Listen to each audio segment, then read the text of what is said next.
कलयुग में सतयुग। संत रामपाल जी के सत्संग वचनों से उद्धृत। सतयुग उस समय को कहते हैं जिस युग में अधर्म नहीं होता, शांति होती है। पिता से पहले पुत्र की मृत्यु नहीं होती, स्त्री विधवा नहीं होती, रोग रहित शरीर होता है।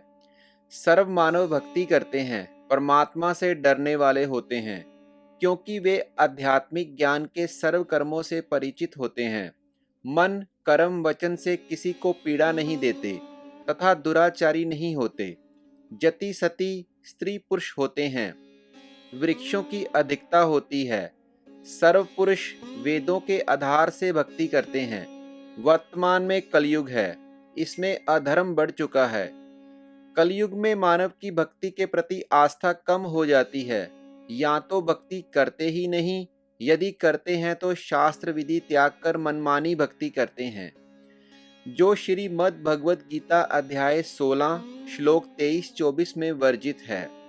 जिस कारण से परमात्मा से जो लाभ वांछित होता है वह प्राप्त नहीं होता, इसलिए अधिकतर मनुष्य नास्तिक हो जाते हैं। धनी बनने के लिए रिश्वत चोरी डाके डालने को माध्यम बनाते हैं, परंतु यह विधि धन लाभ की ना होने के कारण परमात्मा के दोषी हो जाते हैं तथा प्राकृतिक कष्टों को झेलते हैं। परमेश्वर के विधान को मानव भूल जाता है कि किस्मत से अधिक प्राप्त नहीं हो सकता। यदि अन्य अवैध विधि से धन प्राप्त कर लिया तो वह रहेगा नहीं।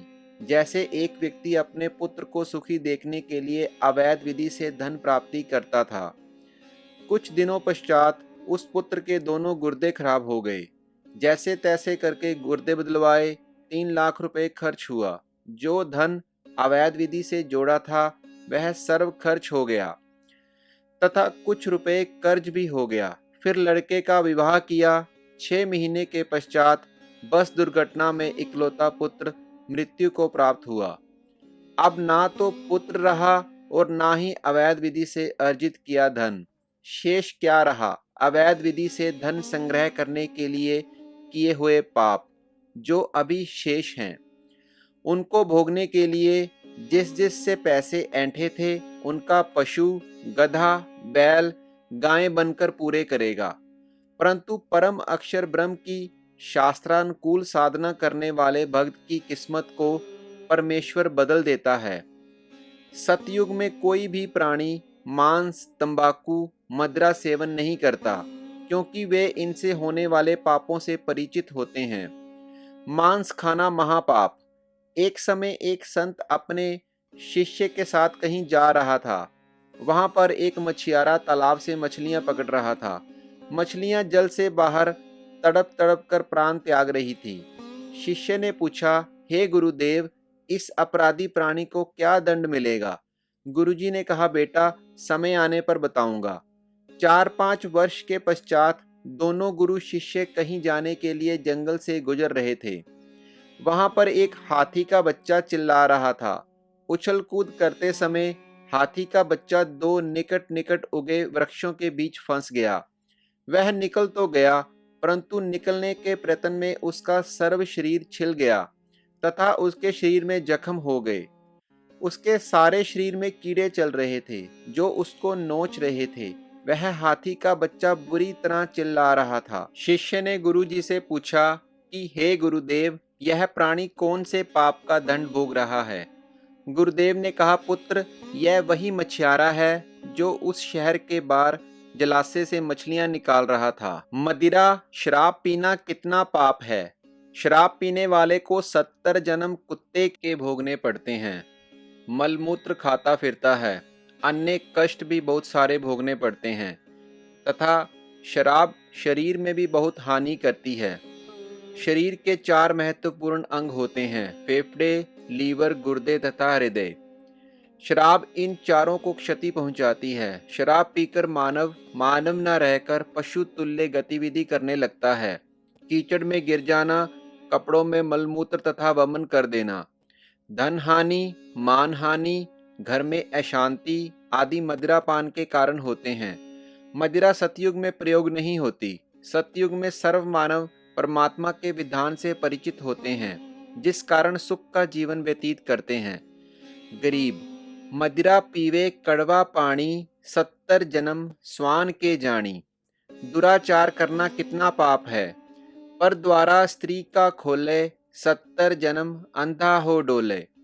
पूज्य कबीर परमेश्वर जी ने बताया है कि जो व्यक्ति किसी पर स्त्री के साथ दुष्कर्म करता है तो वह 70 जन्म अंधे का जीवन भोगता है। बुद्धिमान व्यक्ति ऐसी आफत कभी मोल नहीं लेता, मूर्ख ही ऐसा कार्य करता है। जैसे आग में हाथ डालने का अर्थ मौत मोल लेना है, जैसे कोई व्यक्ति किसी अन्य के खेत में बीज डालता है तो वह महामूर्ख है। बुद्धिमान व्यक्ति ऐसा कभी नहीं कर सकता। वैश्यागमन को ऐसा जानो जैसे कुर्डियों पर गेहूं का बहुमूल्य बीज का थैला भरकर डाल आए। यह क्रिया बुद्धिमान व्यक्ति नहीं कर सकता। या तो महामूर्ख या शराबी, निर्लज अर्थात घंड व्यक्ति ही किया करता है। विचारणीय विषय है कि जो पदार्थ शरीर से नाश होते हुए आनंद का अनुभव कराता है, यदि वह शरीर में सुरक्षित रखा जाए तो कितना आनंद देगा। दीर्घायु, स्वस्थ शरीर, स्वस्थ मस्तिष्क, शूरवीरता तथा स्फूर्ति प्रदान करता है। जिस पदार्थ से अनमोल बच्चा प्राप्त होता है उसका नाश करना बच्चे की हत्या करने तुल्य है। इसलिए दुराचार तथा अनावश्यक भोग विलास वर्जित है। तंबाकू सेवन कितना पाप है, परमेश्वर कबीर जी ने बताया है, सुरापान मद मांसाहारी, गमन करे भोगे पर नारी। 70 जन्म कटत है शीशम, साक्षी साहिब है जगदीशम। पर द्वारा स्त्री का खोले, 70 जन्म अंधा हो डोले। सो नारी जारी करे, सुरापान 100 बार। एक चिलम हुक्का भरे, डूबे काली धार। जैसे कि ऊपर वर्णन किया है कि एक बार शराब पीने वाला 70 जन्म कुत्ते का जीवन भोगता है, फिर मलमूत्र खाता फिरता है। पर स्त्री गमन करने वाला 70 जन्म अंधे के भोगता है। मांस खाने वाला भी महाकष्ट का भागी होता है। उपरोक्त सर्व पाप 100 बार करने वाले को जो पाप होता है वह एक बार हुक्का पीने वाले अर्थात तंबाकू सेवन करने वाले को सहयोग देने वाले को होता है।